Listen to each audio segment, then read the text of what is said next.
नमस्कार.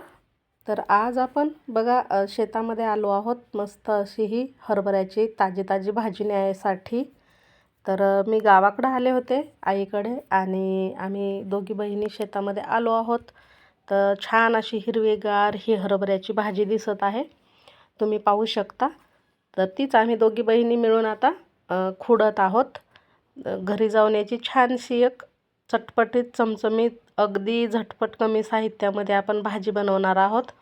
मस्त लागते खायला. आणि या हरभऱ्याच्या भाजीचा इथे आपण घोळानासुद्धा बनवू शकतो बघा.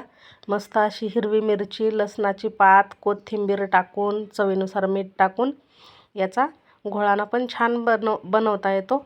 आता आम्हाला वेळ झालेला आहे आणि घरी जाऊन आम्हाला परत वापस आमच्या गावी जायचं असल्यामुळे घोळाण्याची रेसिपी मी नंतर कधीतरी दाखवेल तुम्हाला. तर आता पटापट अशी ही भाजी खुडून घेतो आणि घरी जाऊन जेवण केले की लगेच निघायचं आहे, कारण ना आम्हाला वापस पण जायचं आहे त्यामुळे. तर आता ही मी घरी जाऊन एक रेसिपी दाखवते तुम्हाला बनवून. तर बघा, ही शेतातून आपण ताजी ताजी अशी भाजी आणलेली आहे. मी आता माझ्या म्हणजे घरी आलेली आहे आणि आपण जी शेतातून ताजी भाजी खुडून आणली होती ती तुम्हाला बनवून दाखवते. तर इथे थोडीशी घेतली आहे मी, जेवढी म्हणजे बनवायची आहे तेवढी घेतली, बाकीची राहू दिली. आता यासाठी आपल्याला लाल मिरची घेतली आहे मी 2-3, म्हणजे या भाजीत टाकण्यासाठी. आणि कढईमध्ये थोडंसं तेल टाकून घेतलं आहे. वेगवेगळ्या पद्धतीने ही भाजी बनवल्यात जाते, पण मी अगदी साध्या सोप्या पद्धतीने ही भाजी बनवते. खायला भन्नाट लागते, चवदार लागते. तर इथे लाल मिरची तेलामध्ये थोडीशी परतली की लगेचच आपण ही जी हरभऱ्याची भाजी आहे न धुताच टाकते मी. जर तुम्ही मार्केटमधून आणली तर नक्कीच धुवून टाका, पण ही आपण शेतामधून ताजी ताजी अशी खुडून आणल्यामुळे न धुता ही भाजी मी या तेलामध्ये टाकत आहे. आता कोथिंबीर टाकून ही लगेच हरभऱ्याची भाजी टाकायची आणि परतून घ्यायची आहे.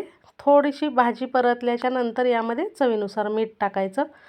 अगदी 2 साहित्यामध्ये आपण ही भाजी बनवत आहोत आणि खायला तर अप्रतिम लागते. म्हणजे तुम्ही बघा, बऱ्याच ठिकाणी खाल्ली असेल. तर यामध्ये थोडासा पाण्याचा हबकासुद्धा मारायचा आहे, म्हणजे भाजी शिजण्यास मदत होते. जास्त पाणी टाकायचं नाही, नाहीतर मग चव लागणार नाही भाजीला. आता ही भाजी थोडंसं पाणी टाकून आपण परतून घेतली आणि चवीनुसार मीठ टाकून घेतलं. 1-2 मिनटात खाण्यासाठी तयार होते. अगदी थोडीशी हळद आणि लाल मिरची पावडर टाका, कारण आपण लाल मिरची म्हणजे अख्खी लाल मिरचीसुद्धा टाकलेली आहे, त्यामुळे लाल तिखट थोडंसंच टाकायचं. आता पुन्हा एकदा 1 मिनिटभर झाकण ठेवून ही भाजी वाफवून घ्यायची. आता बघा, भाजी खाण्यासाठी तयार झाली आहे. नक्कीच करून बघा अशा पद्धतीने. कशी झाली मला कमेंट करून सांगायला विसरू नका. खूप छान लागते, ज्वारीच्या भाकरीबरोबर अप्रतिम लागते. नक्की करा, खा आणि कमेंट करून सांगायला विसरू नका. भेटू पुन्हा अशाच छानशा झटपट रेसिपीसह.